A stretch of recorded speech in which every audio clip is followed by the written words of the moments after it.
minit habis yang itu ya.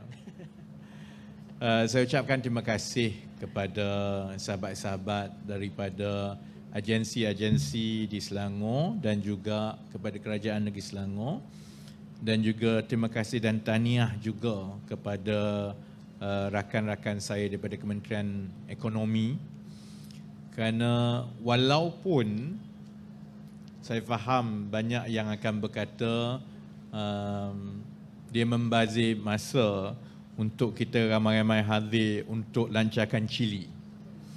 Tapi sebenarnya ada beberapa perkara yang begitu strategik melalui program-program dan usaha-usaha begini. Sahabat-sahabat daripada Selangor telah terangkan bagaimana pentingnya untuk kita pastikan keterjaminan bekalan makanan setempat. Kita telah melalui zaman COVID, dan apa yang berlaku sekarang ini adalah kesan sampingan itu yang bukan sahaja berlaku di kawasan setempat kita, tetapi kini kita juga terheret dengan masalah sedunia.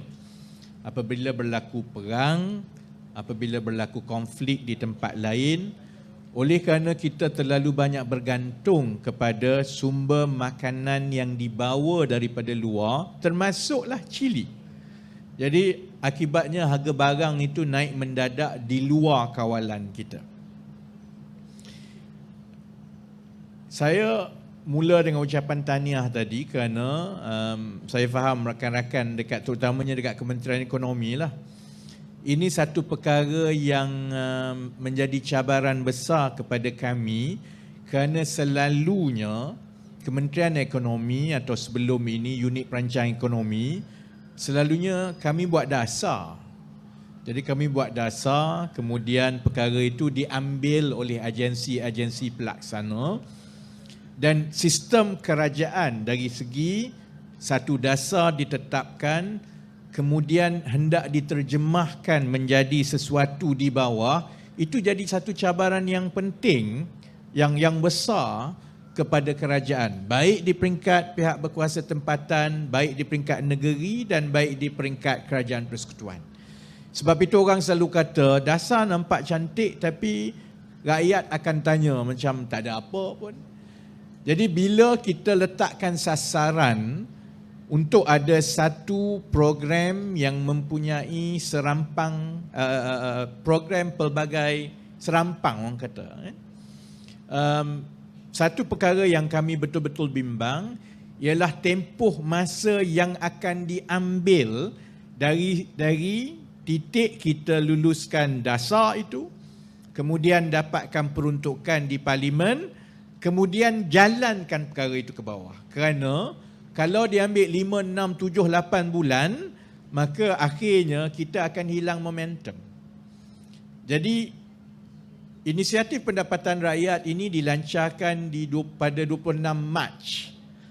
Alhamdulillah hari ini 23 Mac, kami bertungkul lumus untuk pastikan bahawa momentum itu berlaku setiap minggu.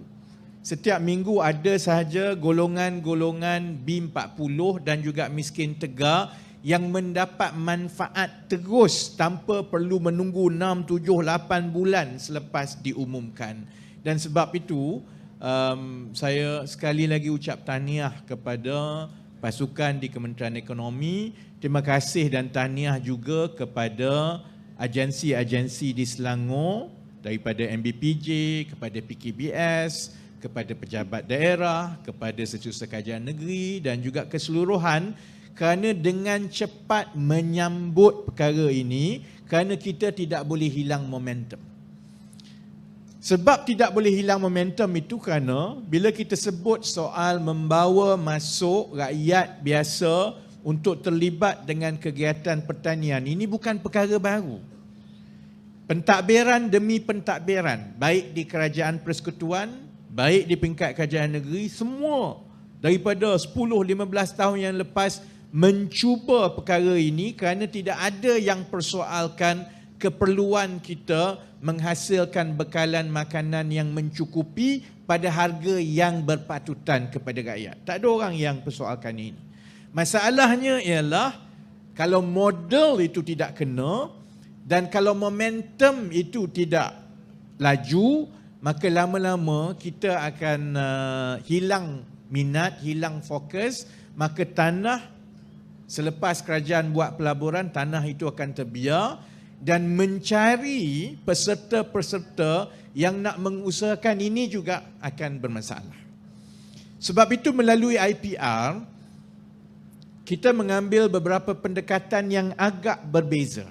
Pertama, kita faham dari pelaksanaan-pelaksanaan yang lepas bahawa menyerahkan semata-mata satu plot tanah ataupun memberi dana awal kepada peserta-peserta atau penerima-penerima untuk mereka bertempur sendiri dengan cabaran mengusahakan hasil tani, perkara itu berisiko. Orang kita mungkin memandang rendah hasil tani ataupun usaha untuk menghasilkan hasil pertanian ini, tapi sebenarnya dia mencabar. Kerana ada dari segi risiko soal risiko pemasaran, risiko teknologi pertanian, risiko yang di luar kawalan kita seperti serangan serangga, risiko cuaca. Dia banyak risiko sebenarnya. Jadi sebab itu satu peralihan yang kita cuba buat ialah kita nak pastikan sebahagian besar daripada risiko ini diuruskan oleh kerajaan dan agensi-agensi pelaksana. Maksudnya tapak dan kelengkapan dan segalanya itu, pelaburan itu akan kekal menjadi milik kerajaan dan juga agensi-agensi pelaksana. Kerana kita mengambil kira kalau ada 100 orang yang mula-mula terlibat, bukan semua 100 akan kekal. Sebahagiannya dia mungkin rasa dia dapat pekerjaan baru atau dia rasa masa sudah berubah untuk dia mengusahakan pendapatan yang lain. Sebahagiannya juga kerana dia hilang minat selepas 2, 3, 4 bulan atau tuaian pertama. Sebahagiannya kerana mencabar, tuaian yang pertama itu tidak seperti yang diharapkan. Jadi melalui IPR ini, kita berharap supaya kumpulan demi kumpulan penerima sasar, baik B40 ataupun miskin tegar, sementara mereka diberi peluang, mereka mendapat pendapatan tambahan, kiraan kita antara RM2,000 ke RM2,500 sebulan secara purata. PKPS lagi bercita-cita, saya tengok yield yang PKPS anggarkan itu lebih tinggi daripada yang kami anggarkan. Jadi maksudnya kalau kena cara penerima-penerima di plot ini sepatutnya dapat lebih banyak daripada RM2,000 ke RM2,500 sebulan lah. Apabila mereka dah nak beralih ke pendapatan lain, kita akan ada kumpulan yang baru yang masuk, yang dilatih, yang sudah ada template. Dan perkara ini insya-Allah kalau kita sebar luaskan di seluruh Malaysia, sebab itu mengekalkan momentum itu penting kerana kita nakkan negeri-negeri dan pihak-pihak berkuasa tempatan seluruh Malaysia dan agensi-agensi seluruh Malaysia berlumba-lumba. Kerana dia tak susah untuk kita faham betapa strategiknya mengambil dan memberi peluang golongan berpendapatan rendah untuk masuk satu template usahawan tani kerana dia akan membantu keseluruhan ekosistem. Penerima akan dapat tambahan pendapatan. Kerajaan akan dapat menambahkan lagi fokus kepada sektor pengeluaran makanan yang merupakan satu ancaman kepada negara kalau tidak dijaga dengan baik. Orang ramai akan dapat manfaat kerana harga barang mentah sepatutnya akan mula turun dari satu bulan ke satu bulan apabila hasil-hasil pertanian ini mula dapat dipasarkan di pasaran setempat. Jadi insya-Allah kalau MBPJ bermula dengan 80 ekar, di peringkat kementerian kita kenal pasti buat permulaan semasa kita lancarkan 800 ekar. Kalau disambut juga oleh pihak-pihak berkuasa tempatan yang lain di Selangor, 80 ekar itu kita harap jadi lebih besar. Dan bila disambut pula oleh negeri-negeri lain seluruh Malaysia, insya-Allah kami berharap dan berdoa dalam tempoh 2-3 tahun ini kita akan dapat meningkatkan kapasiti pengeluaran makanan setempat kita berganda daripada yang kita ada sebelum ini, dan itu adalah sebahagian daripada strategi penting mengawal inflasi yang merupakan cabaran kepada mana-mana kerajaan di seluruh dunia. Ada yang tanya saya lah, bila kerajaan ini mengambil alih, apa kerangka-kerangka perancangan ataupun program ekonomi besar? Kita boleh ulangi seperti yang telah dibuat sebelum ini. Tumpu kepada projek besar, ambil pinjaman umum, kemudian bina, kemudian tanggung hutang. Kesan yang itu, walaupun dia nampak ada kesan mungkin kepada pertumbuhan di peringkat atas negara, tetapi berapa ramai sebenarnya dari segi kumpulan sasar yang betul-betul memerlukan bantuan segera kerajaan yang mendapat manfaat. Contohnya, membina satu projek infrastruktur 10 bilion memang boleh diusahakan.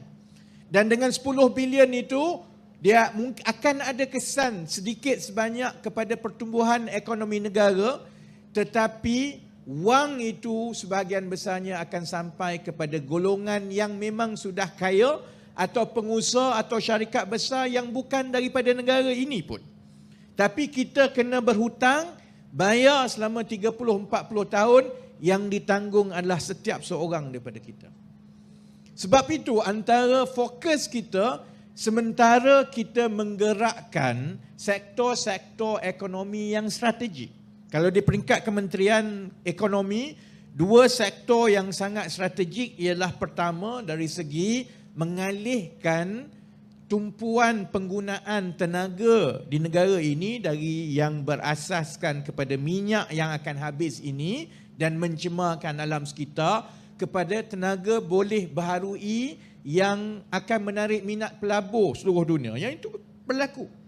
Satu lagi ialah dari segi mewujudkan kegiatan ekonomi yang bersifatkan digital.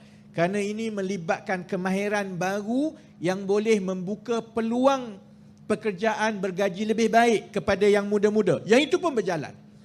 Tetapi kita tak boleh, sementara kita tumpu kepada perkara-perkara yang nampak lebih atas, lebih meriah, lebih hebat, projek lebih besar itu, kita abaikan penerima-penerima rakyat biasa di bawah ini. Sebab itu walaupun IPR nampak kurang glamour, tetapi di hati saya dan kerajaan, ini adalah antara satu perkara yang paling penting yang kita perlu buat, yang sebelum ini banyak menemui masalah-masalah pelaksanaan. Kerana dia bukan projek besar. Projeknya 30 hektar untuk 40 penerima. 20 hektar untuk 20 penerima. Tapi kalau kita dapat kembangkan dan sebarluaskan di setiap pelosok negara, insya-Allah kesan daripada sumbangan dan juga bantuan kerajaan itu akan dapat dirasai secara terus oleh golongan yang betul-betul memerlukan, bukan golongan yang atas-atas itu. Jadi saya ucap terima kasih dan tahniah kepada 40 penerima pertama.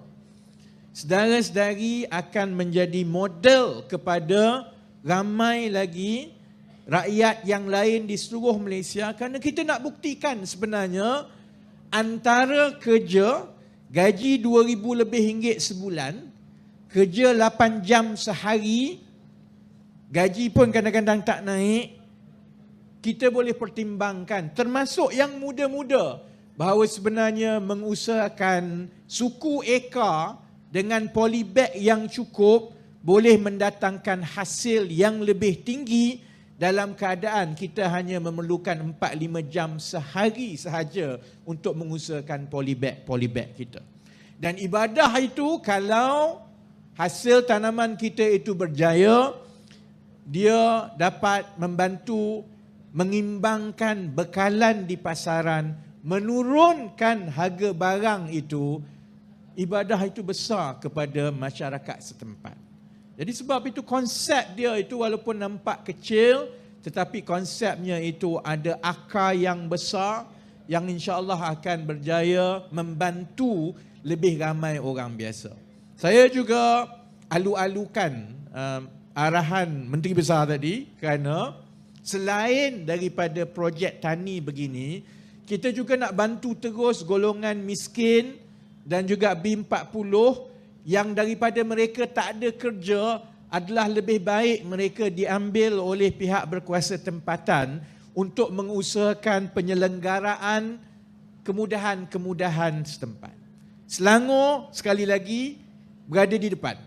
Sebab Selangor memang dah ada pun program sebegini sedikit sebanyak. Maksudnya kalau tandas awam, kelengkapan awam, tidak perlulah dilantik kontraktor. Lebih baik kita lantik terus golongan penerima daripada miskin tegar dan juga B40. Dan saya faham Majlis Perbandaran masing-masing PBT ada had kemampuan kewangan.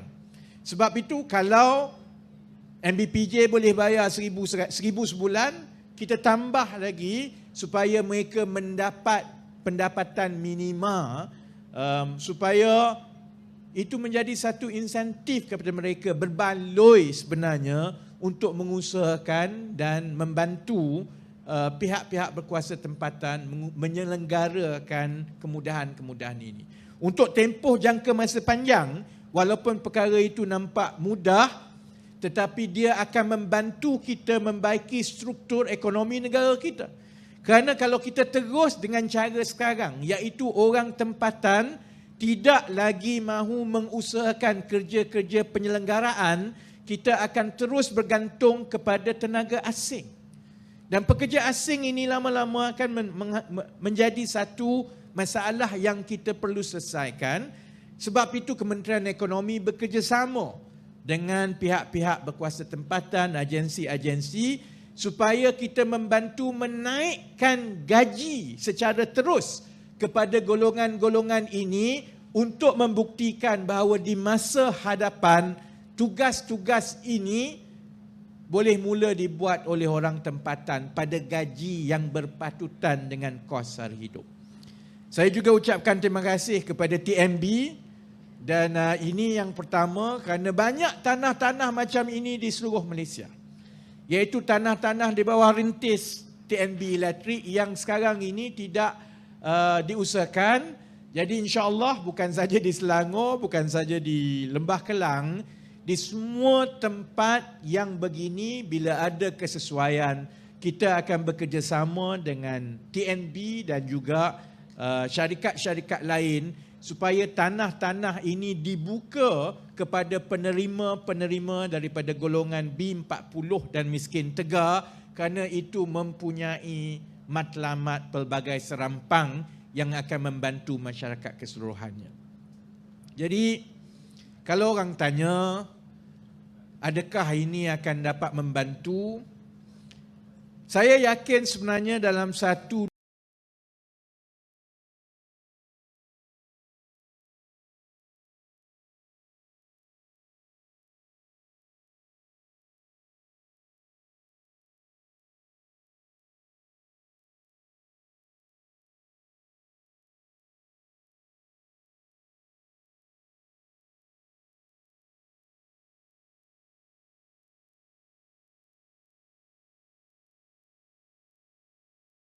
harga barang ialah harga barang makanan. Harga barang makanan ini pula ada beberapa kategori. Satu ialah harga barang makanan di rumah yang bergantung kepada harga barang mentah seperti cili dan yang lain-lain yang dibeli. Kedua ialah harga barang makanan yang telah siap dimasak dan dibeli daripada kedai-kedai gerai dan sebagainya. Bila kita tengok sebenarnya dalam keadaan kos harga yang lain tidak meningkat mendadak, yang betul-betul naik mendadak ialah dua kategori. Dan bila kita lihat, satu sebabnya ialah kerana masalah bekalan setempat. Sebab itu kita kena tambah bekalan setempat. Dan yang kedua ialah kerana harga barang makanan yang sudah siap dimasak, bila dia naik, dia tak turun. Satu cara yang kita boleh usahakan sebagai kerajaan ialah kita menambah bekalan makanan baik daripada yang mentah seperti ini ataupun yang telah siap dimasak pada harga yang lebih rendah.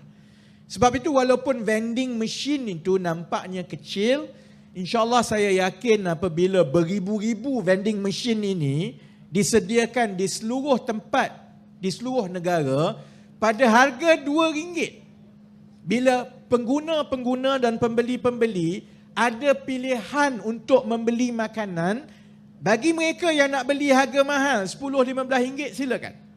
Tapi bagi mereka yang nak membeli bersesuaian dengan pendapatan bulanan yang tidak seberapa, bila ada pilihan membeli pada RM2, seperti sama juga bila ada pilihan untuk membeli menu ramah pada RM5. Penawaran harga makanan pada peringkat 2 ke RM5 ini akan menimbulkan persaingan harga yang baik supaya peniaga-peniaga lain tahu kalau harga terlalu naik tinggi sangat atau tidak berpatutan, sebenarnya pengguna akan ada pilihan untuk membeli harga barang makanan siap yang bermutu antara 2 ke RM5.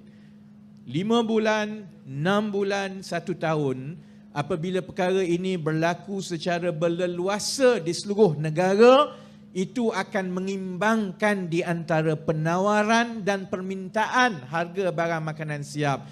Dan kami yakin itu contoh dasar dan juga inisiatif kerajaan yang akan lebih berkesan dalam mengekang inflasi di samping kita menambah pendapatan rakyat dan menambah bekalan makanan seperti yang kita usahakan di sini. Jadi insya-Allah sebenarnya kami akan melancarkan tapak pertama yang diusahakan oleh agensi persekutuan di Putrajaya dalam tempoh 2 minggu lagi. Tapi oleh kerana PKPS dan MBPJ telah ada lebih awal tapaknya, sebab kami kena tebang pokok, sediakan tanah dan sebagainya. Terima kasih kerana sudah ada, maka Selangor sekarang sudah hijack itu dan ini menjadi tapak Intan yang pertama di seluruh Malaysia 3 minggu selepas IPR dilancarkan. Dan insya-Allah saya sebut kepada YB Izam tadi, kami dua-dua daripada Pandan, dia Adun Pandan Indah, saya ahli parlimen Pandan. Kalau di kawasan bandar contohnya, tapak-tapak seperti ini sebenarnya cukup strategik juga untuk kita menyelesaikan masalah-masalah kilang haram. Kerana kalau di kawasan bandar kita banyak kilang haram sebenarnya yang susah kita nak selesaikan kerana hantar penguasa dia tak keluar, lepas tu dia ada balik dan sebagainya. InsyaAllah kita boleh bermula kerana kita boleh ganti kilang-kilang haram ini dengan tapak-tapak pertanian IPR Intan di seluruh kawasan bandar supaya tapak-tapak yang sebelum ini digunakan sebagai kilang haram, kita boleh gunakan untuk menambah bekalan makanan setempat kepada kawasan itu. Maksudnya orang setempat pun gembira, penerima pun dapat pendapatan, masyarakat pun dapat insya-Allah harga barang yang lebih murah, dan yang paling penting pengusaha-pengusaha kilang yang tak nak keluar ni susah dia nak berkilas kerana kita bukan nak ambil tanah ni nak halau, kita nak tanam makanan. Jadi insya-Allah itu satu lagi perkara yang kita perlukan kerjasama sepenuhnya juga dengan pihak kerajaan negeri, pihak-pihak berkuasa tempatan, supaya perkara ini kita boleh laksanakan pada skala yang besar dan cepat dalam tempoh 3-4 bulan ini, supaya rakyat dapat yakin bahawa cara ini adalah cara yang lebih mampan, cara yang lebih bermanfaat, cara yang lebih berkebajikan untuk membantu keseluruhan rakyat dan bertanggungjawab dalam menggunakan dana kerajaan dengan lebih berhemah. Jadi atas dasar itu, sekali lagi saya ucapkan terima kasih kepada semua yang hadir. InsyaAllah dalam 2 bulan kita boleh lihat tuaian cili yang pertama. Nasihat saya kepada penerima-penerima, walaupun gambar-gambar tuaian cili selalunya nampak cili cantik-cantik, Kadang-kadang menjadi, kadang-kadang tak menjadi, kadang-kadang dapat beberapa kilo tertentu, kadang-kadang dapat kilo yang kurang. Seperti juga segala usaha yang lain, menanam cili dan mengusahakan hasil pertanian memerlukan kesabaran, memerlukan niat yang betul dan memerlukan kita betul-betul tahu bahawa bila kita cuba berkali-kali dan bila kita belajar berkali-kali, insya-Allah hasil tuaian kedua, ketiga dan seterusnya akan memberi hasil yang lumayan kepada penerima-penerima. Dengan doa dan dengan harapan itu, insya-Allah kalau ada kesempatan saya datang cek sendiri. Selalunya saya cek sendirilah makanan dan juga cili bila dah ada tuaian nanti. Dalam tempoh setahun daripada sekarang, kita akan dapat melihat bandar-bandar, kawasan-kawasan desa dan negara keseluruhannya yang bertukar wajah daripada yang ada sekarang. Jadi, saya sudahi ucapan itu dengan doa supaya semuanya berjalan lancar. Wabillahi taufiq wal hidayah. Assalamualaikum warahmatullahi wabarakatuh. Waalaikumsalam warahmatullahi